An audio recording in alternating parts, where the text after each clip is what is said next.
I'm Carson Cairns with Natural Harmony, and today we're going to be talking about snakes. There's 18 species of snake here in Ontario, ranging from endangered to least concerned. First, the second largest snake in Ontario, blue racer. These are an endangered species here in Ontario. They live up to 10 years old. They're a pale blue or bluish green with a white or blush belly. They get up to 2 meters in length and live in fields and open woodlands. Up next, we have 4 species that are pretty similar. We have the Boelter's gardener snake, Eastern gardener snake, red-sided gardener snake, and the northern ribbon snake. These 4 species look very similar, however they do have a few key defining features. All of them are dark black or olive with stripes running down their back. They also have a white or creamish undercolor. The Eastern gardener snake has a very pale white coloration. The red-sided gardener snake has specks of red going down its side, while the northern ribbon snake has red ribbons going down its side. Those are the differences between the red-sided gardener snake and the northern ribbon snake. The Boelter's gardener snake, on the other hand, looks very similar to the Eastern gardener snake. However, its underbelly and stripe is a lot of a yellowy cream. The northern ribbon snake is semi-aquatic, always found close to water near rivers and creeks. The Eastern gardener snake and red-sided gardener snake get about 45 to 80 centimeters in length, while the Boelter's gardener snake only gets to about 35 to 50 centimeters. Up next, we have the DeKay's brown snake. They're a light brown or gray. They grow to about 29 to 33 centimeters in length. They live in forests, wetlands, clearings, edge habitats, and even urban areas. They like to live under things like logs and rocks and bush piles and stuff like that. Up next, we have the Eastern fox snake. They look quite similar to other species like water snakes, milk snakes, the Eastern hognose, and the Eastern Mississauga snake. However, they are a little bit different.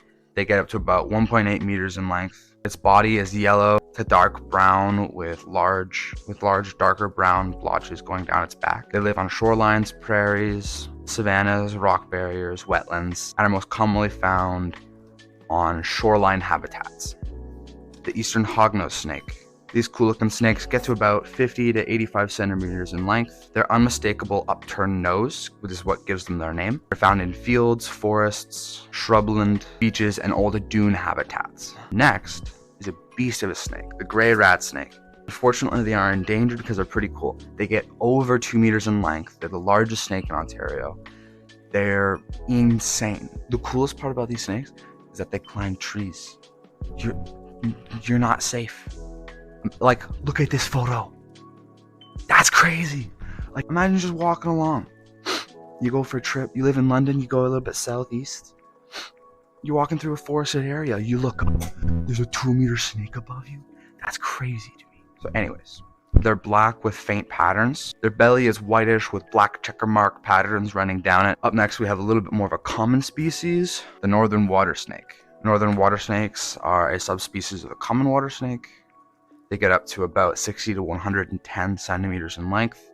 They are found in almost any permanent body of water where they eat things like fish, crayfish, and amphibians. A cool fact about these species is that they are active in both the day and the night. Up next, we have another subspecies of the common water snake, the Lake Erie water snake. They look quite similar to the northern water snake, however they also have more coppery color with reddish orange bands running down their sides. They like the same habitats and they eat the same diet. Up next, we have a snake that you may have heard of. We have the milk snake. They are gray or tan with altering red or reddish brown blotches that are distinctly outlined in black. They get up to about 1 meter in length. They like open habitats like fields and rocky outcroppings. They lived up to about 7 years in the wild. Up next, we have a personal favorite of mine, the northern ring-necked snake. They get up to about 25 to 40 centimeters in length. This snake gets its name by its bright yellow-orange ring around its neck. It also has a bright orange or yellow underbelly. It has a uniform black or dark gray back and can be found under things like moss or vegetation. It typically likes to live in habitats with exposed bedrock, where it can slither in between the bedrock and other vegetation. Up next, we have the red-bellied snake. They grow up to about 28 centimeters in length. They look a little similar to the northern ring-necked snake. However, they are much more of a gray, and they don't have a yellow underbelly. They like forest edge habitats, fields. They eat things like slugs, snails, and small insects. Up next, we have the queen snake. The queen snake is an endangered snake here. They get up to about 40 to 60 centimeters in length. They're dark brown with 3 darker stripes running down their back. They like to live near things like streams and rivers where they can bask in the sun. Next, we have the smooth green snake. They are our least concerned species here, although you may have trouble finding them due to their bright emerald coloration and the fact that they live in habitats like fields, meadows, things with tall grass where they can really blend in.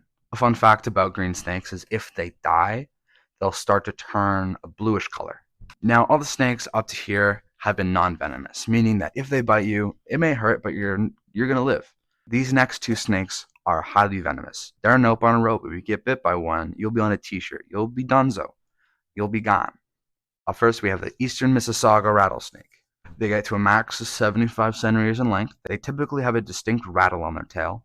They're brownish with saddle or butterfly shaped blotches down their back, alternating with smaller blotches on the sides.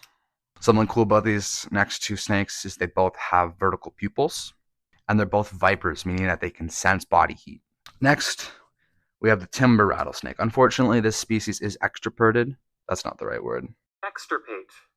Unfortunately, this species is extirpated, meaning that they're extinct here in Ontario.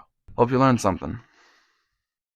Just a clarification, this is not a field guide. This is just entry knowledge into the world of snakes here in Ontario. If you want to learn more, I highly recommend you go to Ontario Nature, where they have a reptile and amphibian catalog. That is where I got most of my information. They go a lot more in depth on their website. I highly recommend you check it out. Donate to them. They're a charity. They do a lot of good work. Yeah.